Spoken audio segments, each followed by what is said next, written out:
el anuncio de retirada de Minneapolis, dijo Homan, no se cometieron errores. Acá lo que hay es que se cumplió la misión, pero lo cierto es que los resultados de los operativos en Minnesota, que terminaron con protestas, con miles de detenidos y con 2 ciudadanos estadounidenses muertos, ha cambiado el diálogo, la conversación sobre la estrategia de inmigración.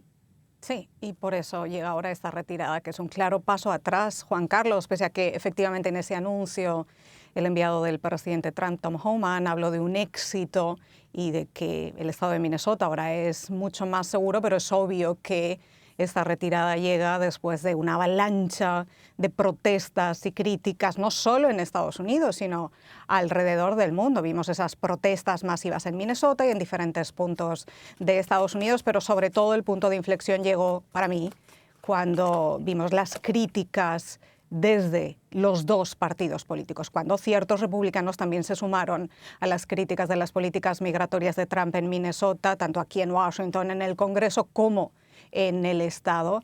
Ahí es cuando el presidente Trump anunció hace 2 semanas el envío de Homan a Minnesota para calmar las cosas y para empezar con una reducción en el número de fuerzas migratorias allí. Y ahora llega este anuncio de esta retirada que se tiene que producir en los próximos días. Y a mí me parece muy interesante ese contexto que estamos viendo en las últimas semanas, cada vez más, cómo es cuando llegan las críticas de ciertas figuras republicanas. Y digo ciertas porque no es la mayoría del partido, ni mucho menos. Donald Trump sigue teniendo un enorme apoyo dentro de los republicanos, pero hablamos de cifras de 5, 6, 7 que hacen que las críticas, y cuando se unen a las críticas de los demócratas, hacen que el Congreso y esas críticas en el Congreso tengan cierta fuerza. Lo estamos viendo con las políticas migratorias, lo hemos visto también recientemente con los aranceles puestos en cuestión por el Congreso, lo vimos el año pasado con los documentos de Jeffrey Epstein, que no fue hasta que algunos republicanos se unieron a los demócratas que no ocurrieron esas votaciones para forzar al Departamento de Justicia a publicar todos los documentos. Y eso es lo que ha hecho en muchas ocasiones que el presidente dé marcha atrás, también con sus amenazas a Groenlandia en el mes de enero. Fueron las voces conservadoras las que llegaron a ese punto. Eso se me hace interesante. En cualquier caso, insisto, las políticas migratorias del presidente, que ahora mismo tienen una desaprobación bastante alta en las encuestas, 6 de cada 10 estadounidenses dicen que sus políticas han ido demasiado lejos, pero siguen siendo un punto central en la agenda del presidente, siguen teniendo mucho apoyo entre los republicanos, en el partido y en los votantes, también según los sondeos, y estas políticas van a seguir adelante ahora pese a este paso atrás en Minnesota. Luis, hay algo que Luis Botello, y algo que me llama la atención. La reacción a lo que ocurrió en Minnesota fue generada por lo que veía la gente, porque la narrativa oficial era una, y hemos visto caso tras caso que presentan los agentes federales de una manera y luego se tienen que retractar porque la evidencia muestra otra. Han sido esas imágenes que han salido a través de ciudadanos que graban y del trabajo del periodismo. Y ocurre apenas días después de que de un momento a otro el Washington Post, uno de los periódicos más importantes de Estados Unidos, despidió a la tercera parte de su planta. Sin ese periodismo no se sabía lo que estaba pasando en Minnesota, en Minneapolis, pero ese periodismo está ahora bajo riesgo. Definitivamente, Juan Carlos, que esta nueva decisión es producto de lo que la gente se estaba viendo, y tenemos que entender que la población cada vez más está entendiendo las narrativas de los políticos y al mismo tiempo está contrastándola con los videos que los ciudadanos. Recordemos que en Minnesota, en Chicago, en Los Ángeles y en muchas de estas ciudades donde la migración ha llegado con esta brutalidad que nunca se había visto antes, los ciudadanos se han organizado, aprendieron a organizarse, aprendieron a utilizar, como veíamos en países de Medio Oriente, donde la censura es de cosa diaria, es política de Estado.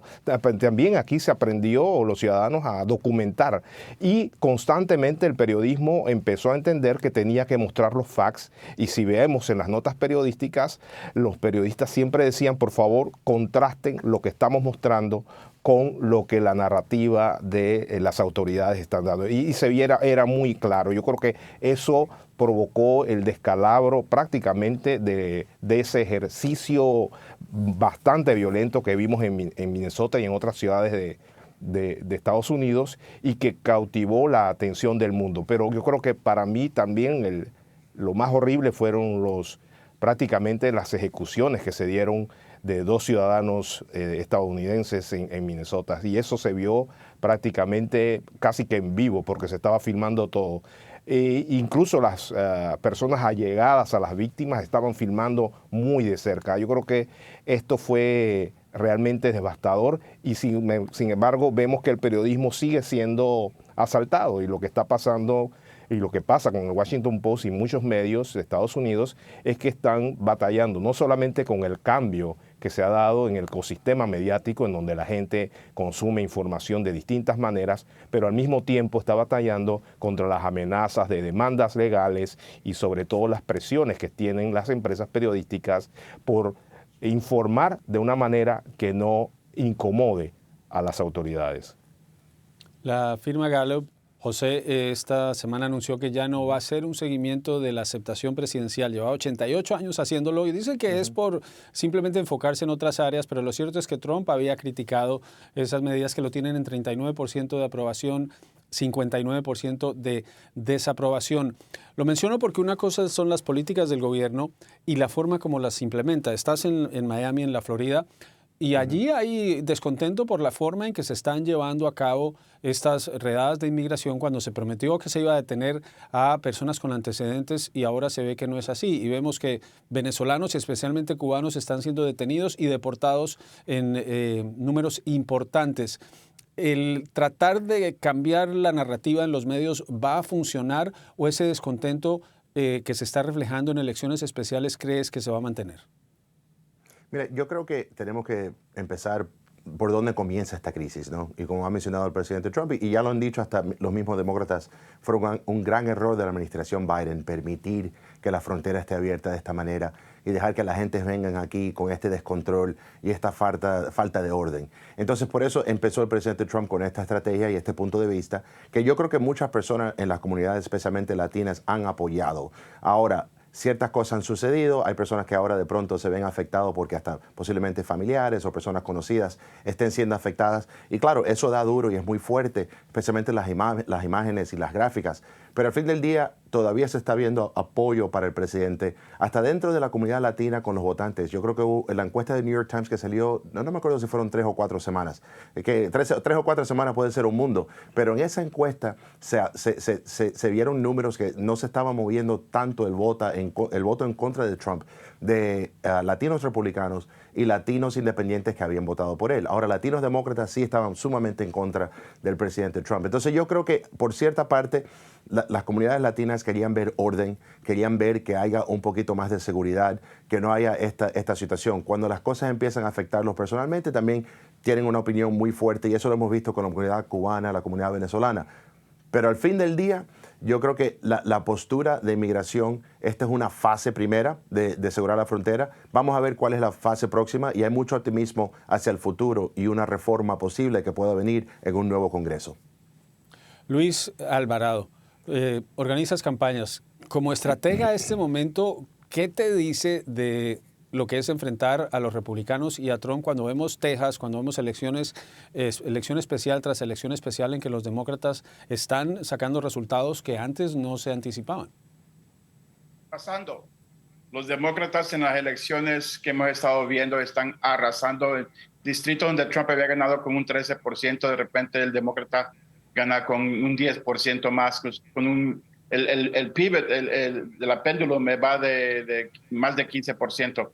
Mira, con un pequeño detalle, cuando hablamos de Minnesota, nuestras generaciones por décadas hemos estado viendo shows de policías, tantos shows de policía donde entendemos lo que es el trabajo de ser un policía y lo comparamos con ICE, y ICE no son policías, son agentes de un gobierno fascista. Es la mejor manera de describirlo. Cuando te tapas la cara y no te identificas quién eres, nomás actúas, eso no es el acto de un policía y la población lo está viendo. Así que cuando se trata de la seguridad y lo que prometió el presidente no está cumpliendo. Pero más que todo es la economía. La economía siempre va a ser el que dicta el sentimiento mayor de aquellos independientes que votaron por Trump. La primera vez se la quitaron, la segunda vez y le dieron una oportunidad más en este término. y es otro Trump diferente a su primer término. Y la gente hace esa comparación. Trump término 1 con Trump término 2 y son dos personas diferentes. Y esta persona no le está cayendo bien a los demócratas, por supuesto, pero los independientes, que son los que se van de un bando al otro y generalmente le dan a los republicanos una oportunidad de liderar, no la estamos viendo, no solamente con el presidente, pero con el Congreso. Y por eso miramos que hasta el Senado podría tener un cambio de liderazgo de republicano a demócrata.